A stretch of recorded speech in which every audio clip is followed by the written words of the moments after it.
Transformers War for Cybertron Earthrise Airwave. Référence E18 est une nouvelle figurine deluxe de la vague 2 qui est sortie en automne en France. Bienvenue sur TF Toybox, chaîne qui passe en revue les nouveautés Transformers et qui vous informe des dernières sorties. Comme d'habitude, on va parler du mode robot, des modes alternatifs. On va faire un petit historique en parlant de l'origine des bases Micromasters et du concept original. Mais tout de suite, on va passer en revue le packaging. La figurine se présente comme d'habitude en mode robot dans son emballage, donc on voit le logo Transformers War for Cybertron Trilogy Earthrise avec un fond vert et des planètes Earthrise se passant dans l'espace pendant le voyage galactique de l'Arche. Au fond de la boîte, on retrouvera notre morceau de la carte intergalactique à découper. On retrouve le nom Decepticon Airwave sur le côté et les logos habituels Transformers, Hasbro et Takara Tomy. Sur le côté, le dessin artwork de Airwave avec la mention Deluxe Class, donc Airwave là est transformé en mode aéroport. Au dos, on retrouve notre robot, les deux modes aéroport alternatifs avec aussi la Racetrack Patrol et Airwave totalement désassemblé en 12 étapes. Enfin, dernier côté, le poster habituel de la gamme Earthrise avec les Autobots et Decepticons sur le dessus, le logo Autobot et le logo War for Cybertron Trilogy. Airwave n'est apparu dans aucun dessin animé Transformers. Au Japon, il était sorti sous le nom de Overhair et en tant que Autobot. Il a fait une apparition dans un dessin animé, un seul épisode réalisé appelé Zone pour assurer la promotion des Micromasters à l'époque. La grosse différence entre l'ancien et le nouveau Airwave, c'est que Airwave à l'époque était un Micromaster qui se transformait en avion et était aux commandes de la base aéroport. Ce n'était pas lui-même l'aéroport comme la figurine Earthrise. En 89, les Micromasters étaient une gamme de petits Transformers un petit peu pour imiter Micro Machines.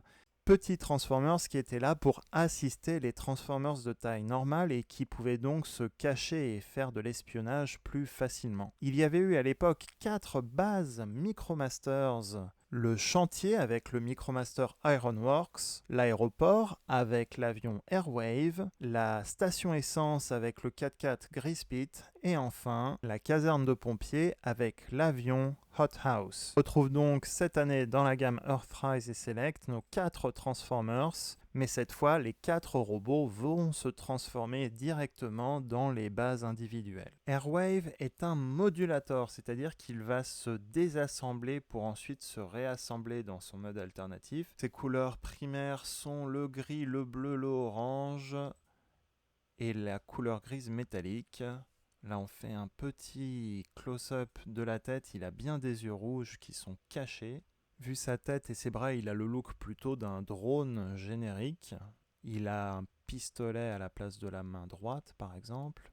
On retrouve des chenilles de tank et des pistons et des moteurs qui sont sculptés sur le torse. On voit de plus près. Avec la couleur métallique, ça ressort beaucoup plus. Quelques détails également sur les jambes et les cuisses. Et des détails sculptés également sur les jambes grises. On voit même des petites échelles sur le côté quand il sera en mode aéroport. Sur le côté, on voit tout de suite ces 2 logos Decepticon qui seront sur les plateformes de l'aéroport. La main droite est constituée d'un canon qu'on va pouvoir détacher des assemblées. Donc il a bien 2 yeux rouges à la caméra, ça se voit pas très bien avec l'ombre, mais il a bien 2 yeux rouges, voilà. Petite vue arrière aussi pour les intéressés. Côté articulation, on va pouvoir plier les bras au niveau du coude, au niveau des épaules. Facile puisqu'il va se désassembler par ces parties-là. La taille peut pivoter, il pourra aussi se désassembler par cette partie-là. La tête peut pivoter. De droite à gauche et d'avant en arrière de par la transformation. On va pouvoir plier les jambes également au niveau des cuisses, des genoux. Et il a la petite articulation supplémentaire au niveau de la cheville. Des 2 côtés bien sûr. C'est donc en quelque sorte un mini Titan qui va se transformer en base pour Micromasters, mais forcément une taille de luxe pour un Micromaster, ça va paraître géant. Comparaison tout de suite avec la Deluxe Exhaust qui est un mercenaire de la gamme Select et à droite le Juge Quintesson qui est un Voyager pour comparer les différentes tailles. Comparaison cette fois avec deux autres Voyagers de la gamme Earthrise, Starscream et Snapdragon. En gros, Airwave est de la taille normale d'une Deluxe. Comparaison côte à côte avec les clones Decepticons. Les clones font plus la taille de Scout Class ou Legend Class, donc plus petit qu'une Deluxe. Comparaison avec Fast Track et Alicon, qui sont également deux autres Deluxe de la vague 2 et 3 de la gamme Earthrise. Les oranges semblent similaires entre Fast Track et Airwave. Comparaison avec Double Crosser, le Battle Master qui se transforme en rampe Decepticon, ainsi qu'au Micromaster de la Racetrack Patrol. Quand je parlais de mini-titan, c'est que Airwave a l'air d'un géant à côté de ses personnages.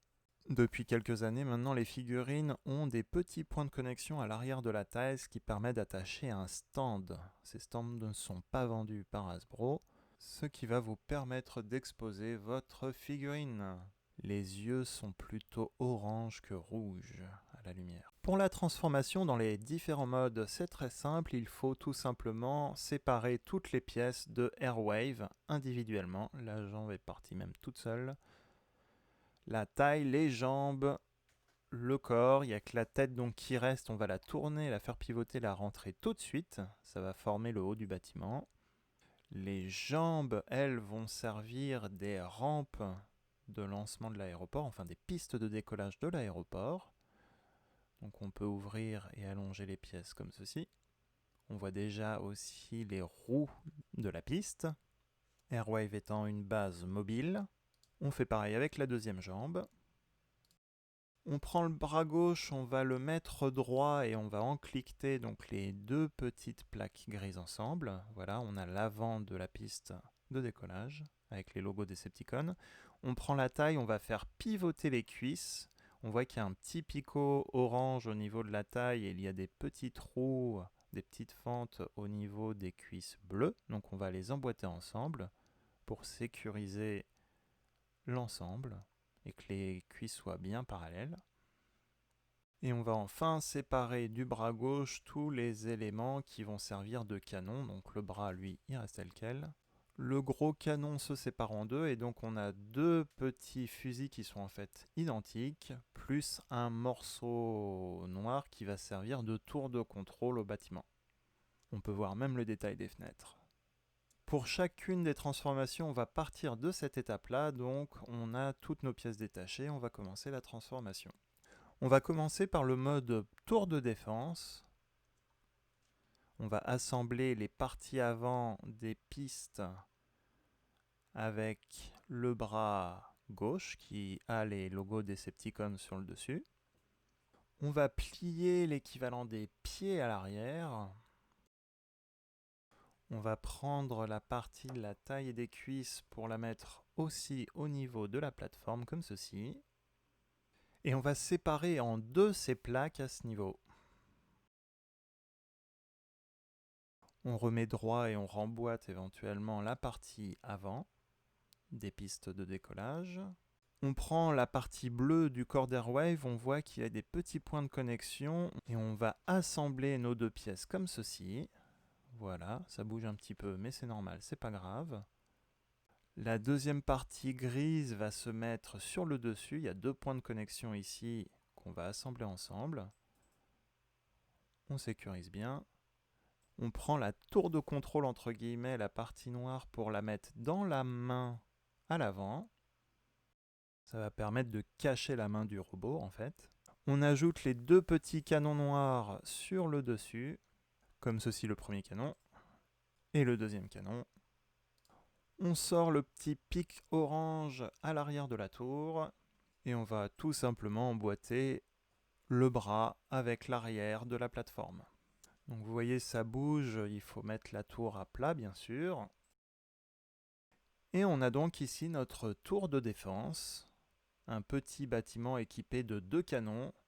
Étant un bâtiment, le mode est figé, il n'y a pas d'articulation particulière nulle part. Les canons restent également tels quels. Ce mode est fait pour ressembler à la base Airwave de génération 1. Par contre, c'est trop petit, on ne peut pas mettre de Micromaster à l'intérieur, donc il faut laisser nos robots sur les côtés.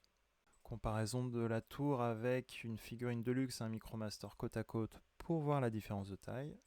Comparaison avec Ironworks en mode base standard, donc ils font à peu près la même taille en mode base. Il n'y a pas de point de connexion accessible dans ce mode, mais vous pouvez poser votre bâtiment à côté de vos autres bases Decepticons, comme ici Astrotrain. On ajoute la Racetrack Patrol pour comparaison de taille également. Voilà, en soi, ce bâtiment ne bouge pas et on n'aura pas plus de fonctionnalités dans ce mode. Alors si vous pouvez sortir le petit pic orange à l'arrière et attacher ce pic à une main d'un autre Transformers comme ici un clone pour qu'il puisse gérer les canons. Comparaison avec Airwave, l'original, c'est-à-dire la base aéroport pour Micromasters de 1989. Donc on voit que le mode alternatif de cet aéroport était aussi une tour avec deux gros missiles, une tour de défense en fait, pour les bases Micromaster. Airwave, le Micromaster avion, pouvait se loger dans la base. Ici, on ne peut pas le faire avec les nouveaux Micromasters Earthrise, donc on les met juste à côté. Par contre, vous pouvez bien mélanger vos Micromasters ensemble avec les anciennes bases. C'est parti pour la transformation. Donc, comme dit tout à l'heure, on va tout désassembler pour tout réassembler après pour le second mode.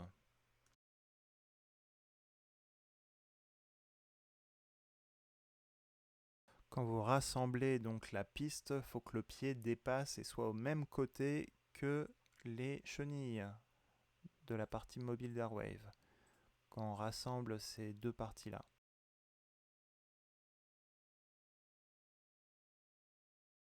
C'est parti pour la transformation. On va commencer par les pistes de décollage de l'aéroport. Donc on va prendre le bras gauche qui va être l'avant de la piste avec le logo Decepticon. On prend nos deux pistes. Il faut que le numéro 32 soit sur votre droite quand vous regardez les logos Decepticon. On a deux points de connexion ici à l'arrière. On range le petit pic orange sur le torse de Airwave si vous ne l'avez pas fait. On prend la taille et le torse, on va voir qu'il y a des petits pics gris et deux trous bleus. On va pouvoir assembler l'ensemble pour former l'arrière, le bâtiment de l'aéroport en fait, tout simplement. Ce bâtiment va être sur des chenilles. Ensuite, on va connecter l'arrière avec les pistes de décollage, comme ceci. On va aligner le bras pour qu'il y ait deux picots orange, des petits traits qui soient positionnés ici. Les petits traits vont ensuite s'emboîter dans les chenilles noires et les pics ronds vont s'emboîter dans la plateforme. Vous voyez ici, on a nos points de connexion rectangulaires ici qu'on va pouvoir connecter. Comme ceci, voilà, je monte plus pour la caméra. Donc là, on a presque fini. On va connecter la tour de contrôle sur le toit du bâtiment. Et les deux canons vont se fixer sur les côtés. Soit vous pouvez les allonger, soit vous pouvez les lever comme des cheminées, ça c'est vous qui voyez. Et on retrouve donc notre bâtiment Airwave en mode aéroport avec deux pistes de décollage. Un bâtiment pas si statique que ça puisqu'il a des roues sur le dessous et il a des chenilles en plus détaillées à l'avant et à l'arrière, ce qui va permettre de faire avancer le bâtiment. C'est plus une plateforme de combat mobile qu'un aéroport fixe dans cette version. La base a donc deux canons de défense sur le côté, les deux canons noirs, et il peut rouler sur une surface plate. Alors on revoit deux traits noirs, les pistes de décollage, des détails sculptés comme des petites échelles sur les parties grises, une échelle aussi sur la partie bleue, le côté du bâtiment. On a bien sûr aussi nos deux logos Decepticon et le chiffre 32, exactement comme l'ancienne version d'Airwave des années 80. Comme sur l'emballage, on va mettre la Racetrack Patrol sur les pistes de décollage. C'est dommage qu'ils aient pas fait des Micromaster avions cette année en Decepticon. Les Micromaster peuvent bien rouler sur les deux pistes, mais ils sont quand même un peu à l'étroit. L'année dernière, il y a bien eu des Micromaster Decepticon Jet, donc vous pouvez bien sûr les poser sur votre base Airwave. Comparaison avec l'ancien Airwave, justement l'aéroport, côte à côte, on retrouve notre numéro 32 en bout de piste. Il y a un peu plus de détails sculptés maintenant dans les jouets Earthrise que dans les jouets de l'époque. À l'époque, on utilisait surtout des autocollants. Comparaison aussi avec 2 avions Micromasters côte à côte sur la piste de décollage. Dans les 2 cas, les ailes d'avion dépassaient de la piste. La version Over Air, un repeint de Micromasters en version Autobot, était sortie l'année dernière, mais dans un pack exclusif de 10 Micromasters qui était dur à trouver déjà à l'époque.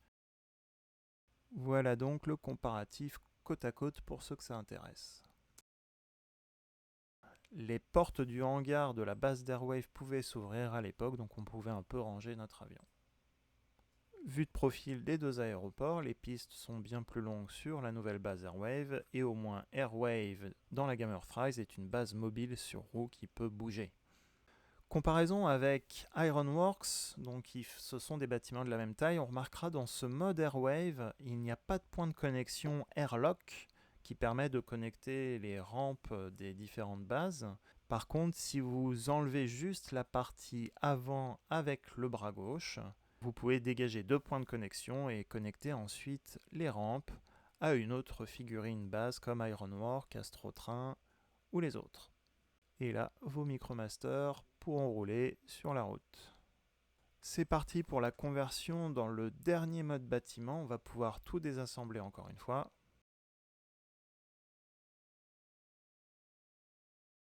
Cette fois, on va pouvoir laisser le haut et le bas du bâtiment ensemble. On va prendre nos 2 pistes, mais au lieu de les allonger côte à côte, on va tout simplement les aligner, comme ceci. Car il y a encore 2 autres points de connexion ici qui vont servir à connecter les 2 routes avec les pics orange, comme ceci. On va remettre le bras aligné bien droit, comme ici. Il y a un petit picot ici, et on voit sculpter des poutres en V ou W, qu'on va pouvoir mettre à l'avant. Il faut que le dessin soit mis à l'avant ici, comme ceci. Et sur ce bras, il y a aussi ce côté où on voit les mêmes poutres sculptées en W, qu'on va mettre aussi à l'avant de notre base, comme ceci, de façon un peu symétrique avec l'autre bras. On peut donc remboîter la tour de contrôle avec un des 2 canons comme ceci, pour ensuite faire une tour de contrôle mais avec une tour beaucoup plus haute. Et le dernier canon peut être fixé sur le côté en guise de cheminée. On retrouve donc notre mode aéroport, mais cette fois c'est une belle route, une belle ligne droite, qui a des points de connexion airlock qu'on va pouvoir connecter à d'autres rampes. Ce mode est le mode qui est présent sur le dessin de l'emballage sur le côté. Vous pouvez reproduire les explosions en mettant des blast effects, mais juste les poser, il n'y a pas de point de connexion sur cette route. Alors si vous avez les Decepticon Leader Class comme Double Dealer, qui est un mercenaire en fait d'ailleurs, il a une petite rampe à l'arrière qui va pouvoir se connecter à Airwave. On sécurise après le missile, et comme ça on peut connecter Airwave à Double Dealer. Ça permet de faire une route pour vos Micromasters. Si vous avez réussi à obtenir des rampes comme Double Crosser, vous pouvez également la connecter à Airwave. Ça marche aussi avec les 2 autres rampes Sliverfang et Sound Barrier. Vous pouvez donc connecter par exemple aussi Ironworks qui est une autre base comme Airwave. Et vous pouvez aussi ajouter Greasepit de l'autre côté si vous l'avez, il était sorti en France un petit peu sur Amazon. Vous pouvez donc vous faire une longue route pour vos Micromasters, et les anciens Micromasters font à peu près la même taille. Comparaison rapide avec l'ancien Airwave, donc on voit qu'il était toujours plus gros dans ce mode. Ces bases à l'époque étaient vendues avec des rampes en plastique qui permettaient de les connecter entre elles. Comparaison donc des bases Airwave et Greasepit côte à côte avec les Racetrack Patrol originales et nouvelles de la Game Earthrise, pour vous donner une idée de différence de taille entre 1989 et aujourd'hui. Dans ce mode, Airwave peut se connecter à un Astrotrain vu que les ports de connexion Airlock sont bien libres. Si vous voulez agrandir votre base de lancement de navette spatiale Decepticon. Le mode alternatif du quintesson peut également se connecter aux rampes et systèmes Airlock. Airwave permet également de faire une armure pour d'autres figurines, mais ce n'est pas dans les instructions. On se garde cela donc pour Hot House, et en attendant, on postera quelques photos sur les réseaux sociaux. Fin de la revue, j'espère que cette présentation d'Airwave vous a plu et la comparaison avec les anciens Micromasters, c'est pas tout le temps qu'on pourra le faire et qu'on aura un hommage aux Micromasters comme ce qu'on a eu avec Earthrise. Airwave a donc un bon mode robot quoi qu'il arrive, il peut donc servir de drone ou de garde. En mode alternatif, il peut aussi servir de bonne base pour accompagner vos autres Decepticons, notamment les Leader Class, et ça permet de varier du casting habituel de Decepticons avec Megatron, Soundwave, Starscream et autres Megastars Decepticons. Si vous le cherchez lui ou d'autres figurines de la gamme Earthrise, je vous ai mis les liens d'achat en description de cette vidéo. Si vous avez aimé cette revue et que vous voulez recevoir automatiquement les futures vidéos, n'oubliez pas de vous abonner à la chaîne et d'activer la petite cloche en bas de la vidéo. Vérifiez aussi Facebook et Instagram pour d'autres contenus, photos, vidéos et news. A très bientôt pour une prochaine revue.